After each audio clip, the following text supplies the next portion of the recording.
성탄절을 맞이하며 우리는 복음서에 나타난 성탄 이야기들을 떠올립니다.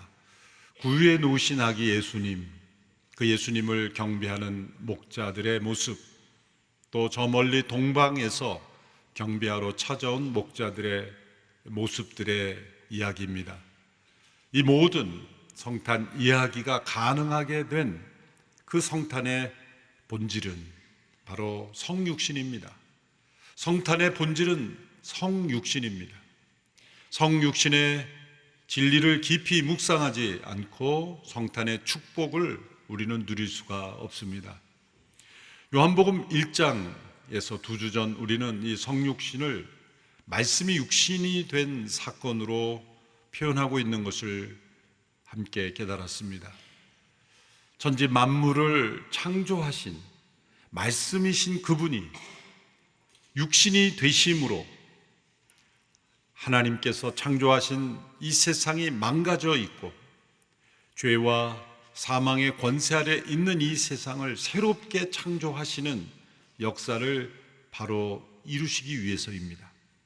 하나님의 말씀은 반드시 그대로 이루어져야 하기에 금지된 열매를 따먹고 불순종한 이들에 대한 하나님의 심판, 진노는 말씀대로 정령 죽으리라 하신 그 말씀대로 이루어져야만 했고, 그러나 멸망 가운데 있는, 죽음 가운데 있는 이 세상과 인간을 내버려 두실 수 없는 하나님의 사랑으로 인하여 말씀이신 그분이 친히 육신을 입고 죽임을 당하는 그 말씀, 그 진노의 대상이 되므로, 그 죽음을 담당하심으로 하나님의 놀라운 역사를 이룬 구원을 이루시고 새 창조를 이루시기 위해 오신 것입니다. 지난주 살펴본 빌립보서 2장의 말씀에서는 그 성육신의 놀라움을 그 하나님의 겸손한 마음에 초점을 두었습니다. 성육신의 놀라움은 단지 영이신 분이 육신을 입었다는 것에 있지 않습니다. 천지를 무에서 유로 창조하신, 말씀으로 모든 것을 창조하신 하나님의 능력에 비하면 영이신 분이 육신을 입은 것 자체는 놀라운 일이 아닙니다. 우리가 진정 놀라워해야 되는 것은 하나님이신 그분이 그 능력과 영광과 모든 권리를 비우시고 내려놓으시고 죽기까지 낮아지신 그 하나님의 겸손한 마음, 그 마음이 우리에게 놀라워야 하는 것입니다. 어떻게 성육신이 가능한가? 그런 과학적 질문으로 놀라는 것은 성육신의 신비를 체험할 수 없습니다. 하늘의 영광을 내려놓으시고 하나님이신 그분이 죄인의 처지로 오시고 죽기까지 스스로 낮아지신 그 겸손, 그 마음이 바로 성육신의 핵심입니다. 오늘 함께 읽은 골로새서 1장에서는 이 성육신을 우주적인 관점으로 우리가 바라보게 합니다. 성육신은 단지 구유에 누우신 모습, 구유의 사건을 뛰어넘어 우주적인 사건이라는 것을 우리에게 보여주고 있습니다. 하늘에 있는 것이나 땅에 있는 것이나 보이는 것이나 보이지 않는 것이나 모든 이 만물에 관한 것입니다. 하나님의 아들이신 그분이 왜 사람으로 오셨는가? 그것은 만물을 회복시키기고 만물을 새로운 창조를 이루심으로써 하나님의 영광을 나타내시기 위해서입니다. 오늘 골로새서 1장 우리가 읽은 말씀에서 하나님의 아들이신 그분을 두 가지 표현으로 우리에게 설명합니다. 첫째는 보이지 아니하시는 하나님의 형상이라는 표현입니다. 이 형상이라는 단어는 영어로는 이미지라는 단어로 번역했습니다만 본질을 나타내는 실체라는 겁니다. 하나님께서는 이스라엘 백성들에게 말씀하실 때 그 어떤 형상도 만들지 마라. 하나님을 상상하게 하거나 또 하나님을 어떤 이미지로 표현하지 마라 라고 단호하게, 엄하게 명령하셨습니다. 하나님을 어떤 형상으로 표현하는 것 자체를 우상숭배라고 간주하셨습니다. 왜일까요? 인간에게서 나오는 어떤 상상력도 하나님을 온전히 나타낼 수 없기 때문이죠. 많은 타종교들을 보면 그들이 믿는 신을 형상화하지 않습니까? 어떤 그 동상을 세운다든지 어떤 그림을 그린다든지 어떤 상을 세우죠. 그리고 그것을 신이라 여기고 그것에 절하고 또 그것을 섬기죠. 그것을 신성시하죠. 인간에게서 나오는 모든 종교는 어떤 아이콘을 가지고 있어요. 여러분, 중세교의 위기는 어디에서 왔을까요? 예배당 곳곳에 아이콘들을 만든 거예요. 어떤 형상도 만들지 말라라고 하신 하나님의 말씀을 어겨가기 시작한 거죠. 때로는 예술이라는 이름으로 많은 아이콘들을 만들고, 더 나아가 어떤 성인들의 아이콘도 만들고, 단순한 신앙의 표현을 뛰어넘어 신성시하는 아이콘들을 만들기 시작한 거예요. 성물주의, 세크라멘털리즘이라고 하죠. 심지어는 모여서 예배드리는 예배당 자체도 신성시하는 거죠. 그게 중세의 암흑기였습니다. 그 어떤 것도 하나님의 형상을 대변할 수 없다. 오직 하나님을 온전히 나타내는 형상은 하나님의 아들이신 예수 그리스도, 그분밖에 없기 때문이에요. 하나님의 형상을 일부 우리에게 넣어주셨죠. 그래서 인간도 하나님의 형상이라고 하죠. 우리 인간을 들여다보면 우리가 판단하고 생각하고 계획하고 약속을 하고 지키는, 또 서로 협력해서 하나 되는 이 모든 모습들이 하나님의 속성의 일부, 지극히 일부분을 넣어주실 뿐이에요. 그래서 인간은 다른 피조물들과 다른 하나님의 대리자, 통치자로서 소명을 받고 창조된 존재입니다. 그러나 인간의 죄로 말미암아 형상이 파괴되었죠. 근데 파괴된 인간에게서도 하나님의 형상의 일부분이 남아 있습니다. 그러나 온전한 형상은 되지 못합니다. 그러나 예수 그리스도는 하나님의 아들로서 보이지 아니하신 하나님을 우리에게 나타내 보여주시는, 하나님은 그분의 아들을 통해 자신을 온전히 나타내셨습니다. 그래서 그분은 보이지 아니하신 하나님의 형상이라고 표현한 겁니다. 두 번째 표현은 모든 피조물보다 먼저 나신 분이라고 표현했습니다. 모든 피조물보다 먼저 나신 분, 중요한 단어는 먼저 나셨다라는 겁니다. 이 먼저는 단지 순서의 의미가 아닙니다. 많은 피조물들이 있는데 그 피조물들의 한 피조물이고 그 피조물 중에서 제일 먼저 피조되었다라는 뜻이 아니라, 먼저라는 이 단어는 통치권, 탁월함, 초월함, 그런 의미를 담고 있습니다. 모든 피조물보다 뛰어나신, 초월하신 그분은 창조주요 통치자시라는 거예요. 왜냐하면 나신 분이다 라는 단어 속에 그 의미가 포함되어 있습니다. 먼저 나셨다는 영어로 first born 혹은 first begotten 이라는 번역을 합니다. 먼저 나아지신 분이라는 겁니다. 이 나아졌다라는 단어는 하나님과 동등하신 분이라는 것을 의미하는 겁니다. 우리가 사람을 낳습니다. 우리가 사람을 만들었다고 하지 않죠. 사람은 의자를 만들고 탁자를 만들고 자동차를 만듭니다. 그러나 사람이 자동차를 낳았다라고 말하지 않아요. 우리가 자녀를 낳을 때 자녀는 우리와 동일한 본질의 존재죠.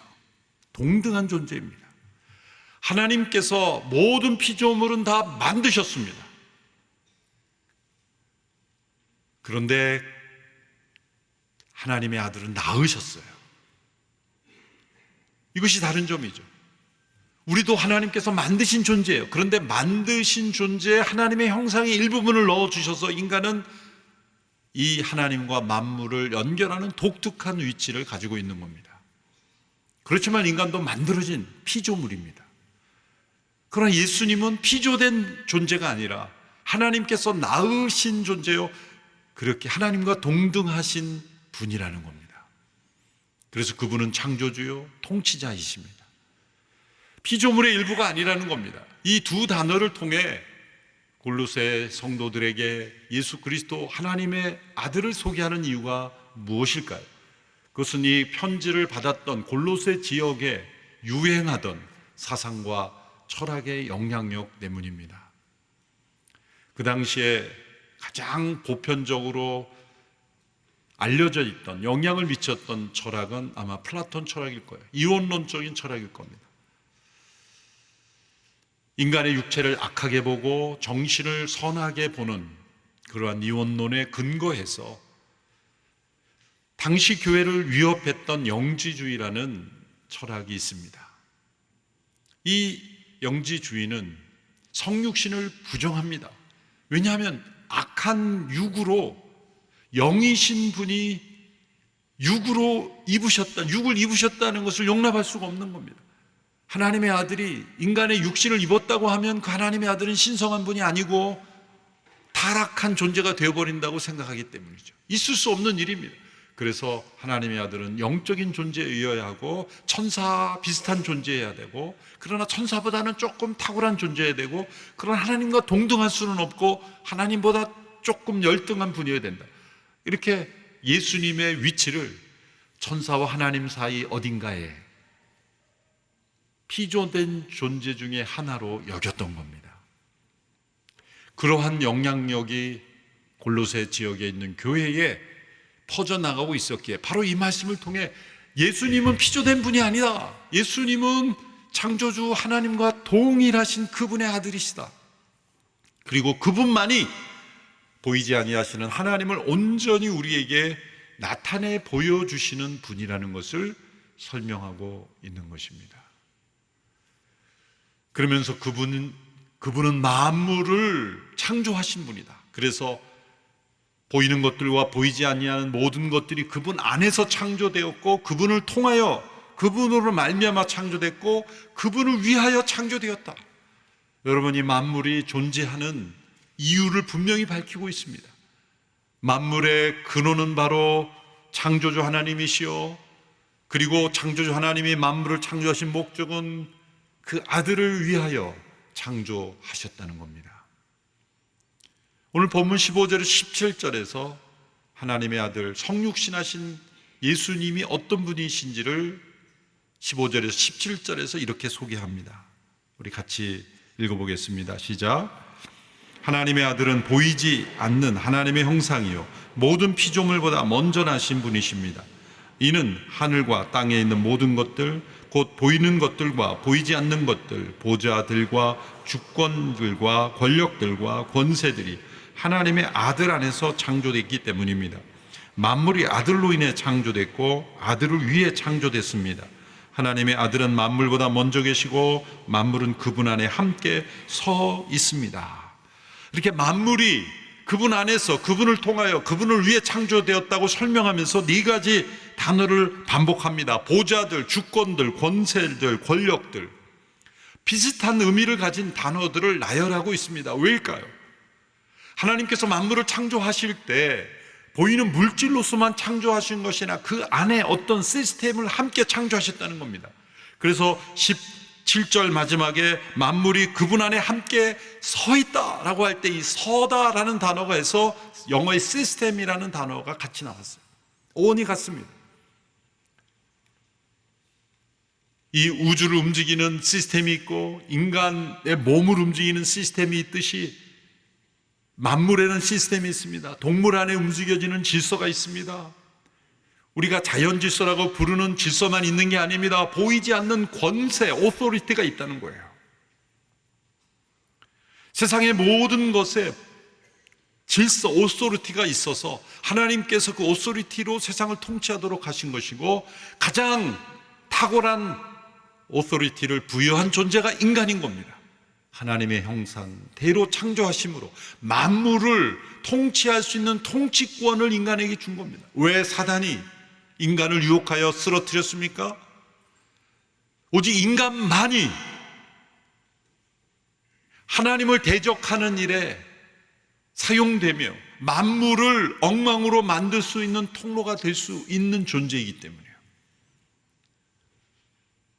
사단이 저 정글에 있는 코끼리 떼를 타락시켜서 무엇을 하겠다는 겁니까?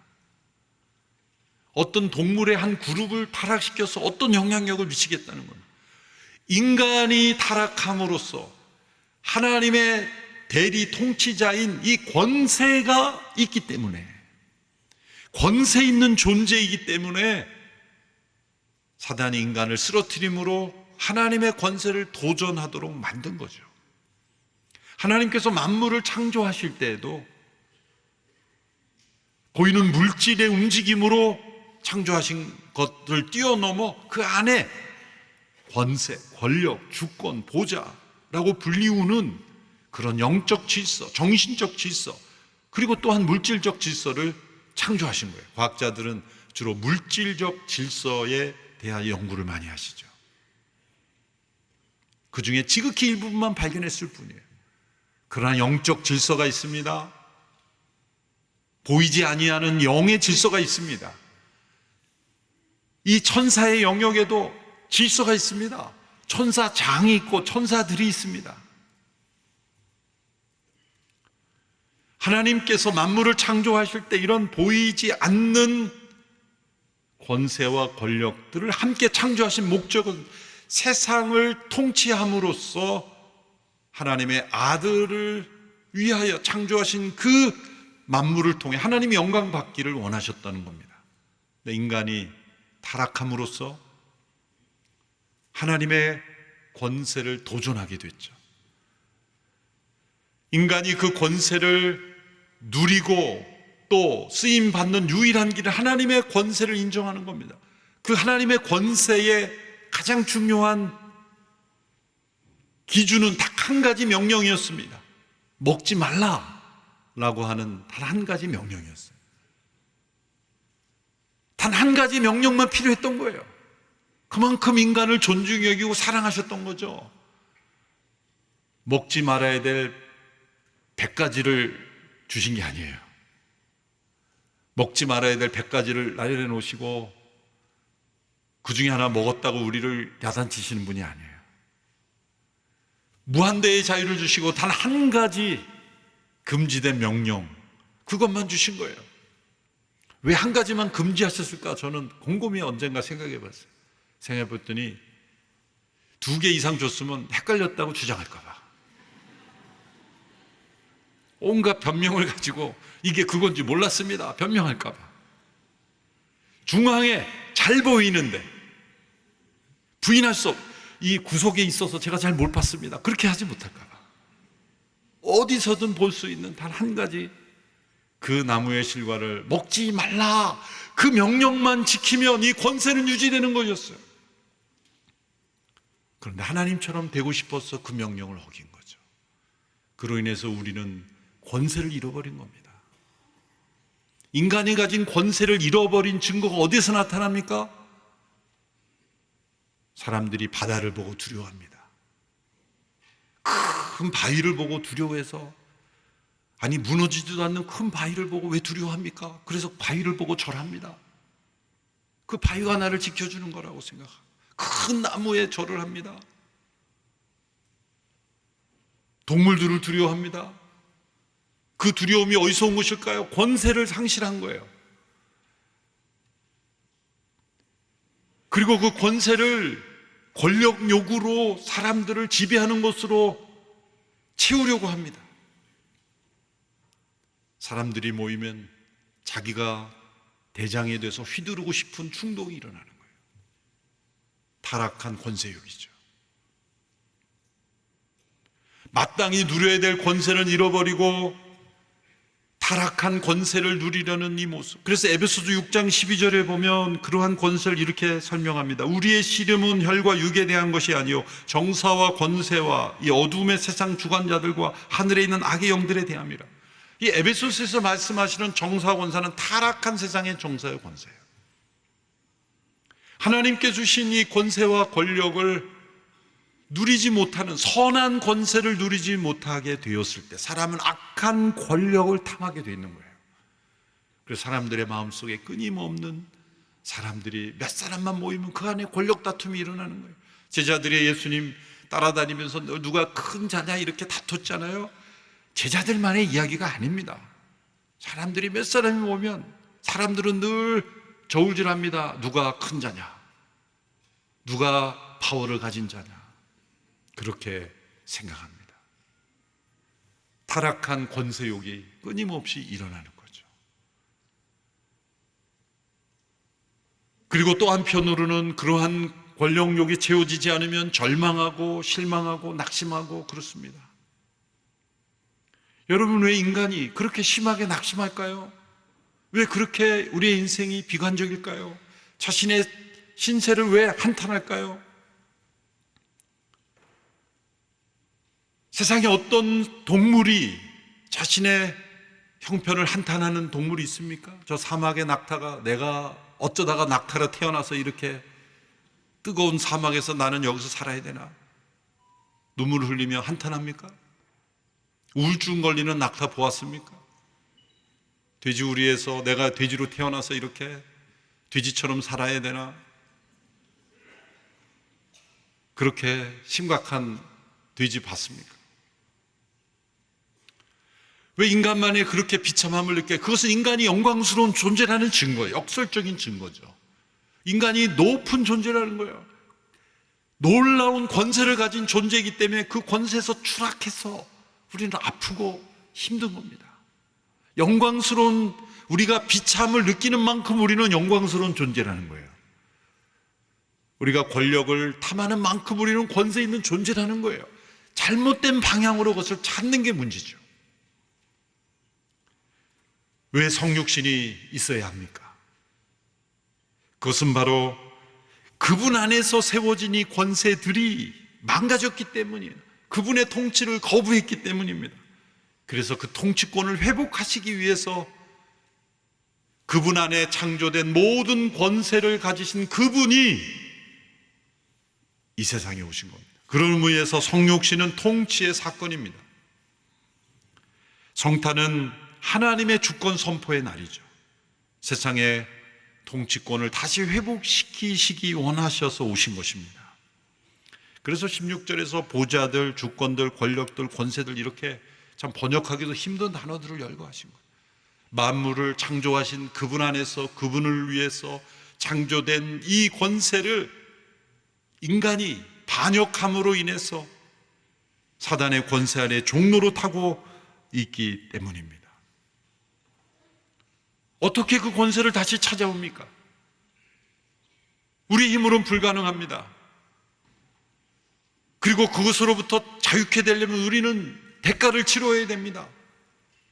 그 사단의 권세 아래 들어간 우리들은 그냥 나올 수 없습니다. 하나님의 말씀에 묶여있기 때문이죠. 정령 죽으리라 하신 그 말씀에 묶여있기 때문이에요. 그 죽음의 대가를 치러야만 합니다.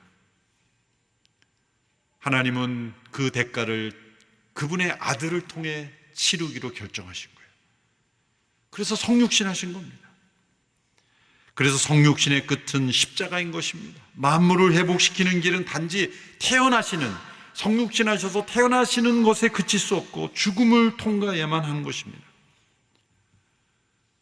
모든 권세와 권력의 머리이신 그리스도, 골로새서 2장 10절에 보면 그리스도는 모든 권력과 권세의 머리이십니다 라고 말씀하셨습니다. 모든 권세와 권력의 머리이신 그분이 이 세상에 오셔서 타락한 권세의 죽임을 당하셨어요. 여러분, 예수님이 세상에 오셨을 때 이 세상의 타락한 권세들이 예수님을 환영했습니까? 예수님께서 오신 첫 번째 크리스마스는 메리 크리스마스가 아닙니다. 복음서를 읽어보십시오. 헤롯은 베들레헴에서 태어난 영아들을 대학살했습니다. 예수님의 오심과 더불어 일어난 것은 영아의 대학살이에요. 영아 대학살. 대제사장들은 어땠습니까? 유대 권력들은 예수님을 거짓으로 고소하고 십자가로 내몰았습니다. 왜일까요? 세상의 타락한 권세는 하나님의 권세를 대적하는 것이 속성이기 때문이에요. 그래서 예수님이 오신 첫 번째 크리스마스는 메리 크리스마스가 아니야, 메시 크리스마스입니다. 엉망진창이죠. 학살이 일어나고 거짓과 부정과 모함과 불법이 난무한 사건이 연속되었습니다. 그런데 거기에 우리가 인간이 상상할 수 없는 하나님의 계획이 있었습니다. 골로새서 2장 14절 15절의 말씀에서 십자가의 의미를 이렇게 설명합니다. 14절 15절의 말씀 같이 읽겠습니다. 시작. 하나님께서는 우리를 거슬러 대적하는 조문들이 담긴 채무증서를 제거하시고 그것을 십자가에 못 박아 우리 가운데서 없애버리셨습니다. 또한 십자가로 권력들과 권세들을 무장해제시키시고 그들을 공개적인 구경거리가 되게 하셨습니다. 여기에도 권력, 권세 얘기가 나옵니다. 십자가의 의미를, 이 골로새서에서 보여주는 십자가의 의미는 하나님의 통치권의, 우주적인 통치권의 회복이라는 관점입니다. 하나님을 대적하는 이 타락한 권세들이 예수님을 십자가에 못 박았지만 그것이 곧 이 타락한 권력과 권세가 무장해제되는 사건이라는 겁니다.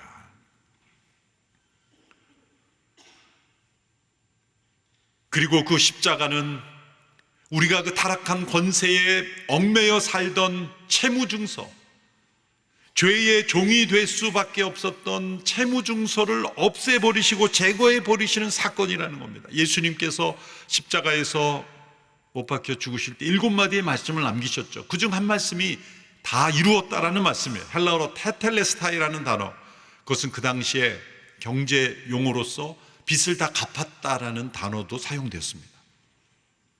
우리의 모든 죄의 빚을 다 갚으심으로써 이제 더 이상 죄의 종으로 살지 않도록 우리를 자유케 하시고 하나님의 권세로 살아갈 수 있도록 우리를 다시 회복시키신 사건, 그리고 타락한 권세, 사단의 권세를 무장해제시키시고 이제 하나님의 통치를 회복하신 사건이 바로 그리스도의 십자가라는 거예요.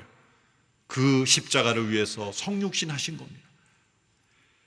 성육신은 바로 이 십자가를 통해 사단의 권세를 깨뜨리시고 하나님의 통치가 임하는 그 사람들, 그 교회를 세우시고 하나님의 통치를 이 땅에 이루어 가시기 위해서 오신 사건이에요. 그래서 교회가 탄생하는 겁니다. 18절의 말씀을 보십시오. 골로새서 1장 18절의 말씀 같이 읽습니다. 시작. 또 하나님의 아들은 그분의 몸인 교회의 머리십니다. 그분은 근본이시여 죽은 사람들 가운데서 먼저 살아나신 분이십니다. 이는 그분이 친히 만물 가운데 으뜸이 되시려는 것입니다. 지금까지 17절까지 설명한 바로 그분이 교회의 머리가 되셨다는 거예요. 성육신은 만물의 으뜸이신 분이 교회의 머리가 되신 사건입니다. 이 18절의 말씀은 앞서 15절에 17절의 말씀과 평행을 이루면서 대조가 됩니다. 앞서 우리가 살펴본 15절 17절은 옛 창조를 설명하셨죠. 만물이 그로 말미암아 그분 안에서 그를 위해 창조됐다. 모든 피조물보다 먼저 나신 분이고 창조의 근원이시다. 이렇게 설명을 했는데 18절에서 그분은 이제 새 창조의 일을 이루시는 분으로서 십자가에 죽고 부활하심으로써 먼저 나신 부활의 첫 열매가 되셨고 그리고 교회의 머리가 되셨다는 거예요. 옛 창조와 새 창조의 주인공이 바로 하나님의 아들이신 예수 그리스도이십니다. 옛 창조의 주인이신 분이 만물을 버려두지 아니하시고 새 창조를 이루시기 위하여 교회의 머리가 되셨다는 겁니다. 머리라는 건 단지 지도자의 의미가 아니에요. 그것은 생명을 공급하고 또 통치의 중심이 되며 방향을 제시하고 인도하는 것이 바로 교회의 머리 되신 예수 그리스도의 의미입니다. 여러분, 이 교회의 본질이 우주적인 거라는 것에, 연결되는 것에 우리가 놀라워해야 합니다. 교회는 사람들이 모여서 무엇인가를 해보자고 규칙을 만들고 모여서 이렇게 만들어진 게 아닙니다. 만물의 으뜸이신 통치자이신 그분께서 교회의 머리가 되심으로 이 세상에 하나님의 통치를 회복하는 통로로 우리를 부르신 것입니다. 그 목적이 20절에 나옵니다. 20절 말씀 함께 읽습니다. 시작. 그 아들의 십자가의 피로 평화를 이루 만물 곧 땅에 있는 것이든 하늘에 있는 것이든 모든 것이 아들로 인해 자기와 화목하게 되기를 기뻐하셨기 때문입니다. 하나님께서 이루고자 하는 계획, 그리고 기뻐하신 것은 성육신하신 그분의 십자가의 피로 이루신 이 만물의 회복입니다. 예수님의 십자가의 피는 단지 사람들의 죄를 사하는 것에 그치지 않습니다.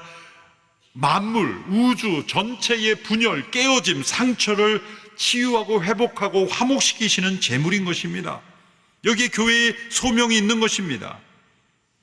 교회 역시 십자가의 보혈의 능력을 의지하여 세상에 깨어진 관계를 회복하고 비조세계의 아픔을 치유하면 만물을 하나님과 화목하게 하는 직분으로 우리는 부름을 받은 겁니다. 고린도후서 5장 18절 19절에서 그것을 말씀하죠. 모든 것은 하나님께로부터 왔습니다. 하나님은 그리스도를 통해서 우리를 그분과 화목하게 하시고 또한 우리에게 화목하게 하는 직분을 맡겨주셨습니다. 곧 하나님께서는 사람들의 죄를 그들에게 돌리지 않으시고 세상을 그리스도 안에서 그분과 화목하게 하셨으며 또한 우리에게 화목하게 하는 말씀을 맡겨주신 것입니다. 성탄을 맞이하며 우주의 창조자이시며 만물의 으뜸이신 그분이 교회의 머리시다. 교회의 머리이신 그분께서 이루시고자 한 일, 이루신 일을 온 열방에 전함으로 이 만물이 하나님과 회복하게 되는 것을 하나님이 기뻐하시기에 그것이 우리의 기쁨이 되어야 합니다. 이것이 선교요, 이것이 교회의 존재 목적입니다. 성탄은 구유를 넘어선 우주적인 사건입니다. 성육신하신 그분, 교회 안에 오신 것이 아니라 만물을 회복하시기에 오신 거예요. 성탄은 교회 이벤트가 아니라 사회 비즈니스의 어떤 분위기 좋은 아이템이 아니라 타락한 권세에 눌려 사는 모든 이들의 하나님의 통치가 회복됨을 우리에게 보여주시는 사건입니다. 골로새서에서 당시의 영지주의 철학에 의해서 공격을 받고 있던 교회를 다시 예수님이 누구인가를 설명하는 이 말씀이 우리에겐 좀 다소 어려울 수 있습니다만 한 가지만 기억하면 됩니다. 예수님은 우주적인 그리스도시라는 거예요. 만물을 회복시키시는 분, 그리고 그 만물의 통치자이신 분, 그리고 그분이 교회의 머리시라는 것, 그것을 되새기는 복된 성탄이 되기를 축원합니다. 기도하겠습니다. 만물의 으뜸이시며 교회의 머리이신 우리 주 예수 그리스도를 찬양합니다. 그 어떤 찬양으로, 그 어떤 고백으로 우리 주님의 위대하심을 고백할 수 있겠습니까?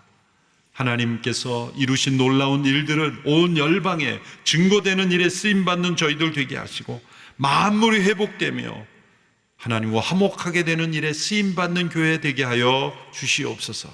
예수님의 이름으로 기도합나이다. 아멘.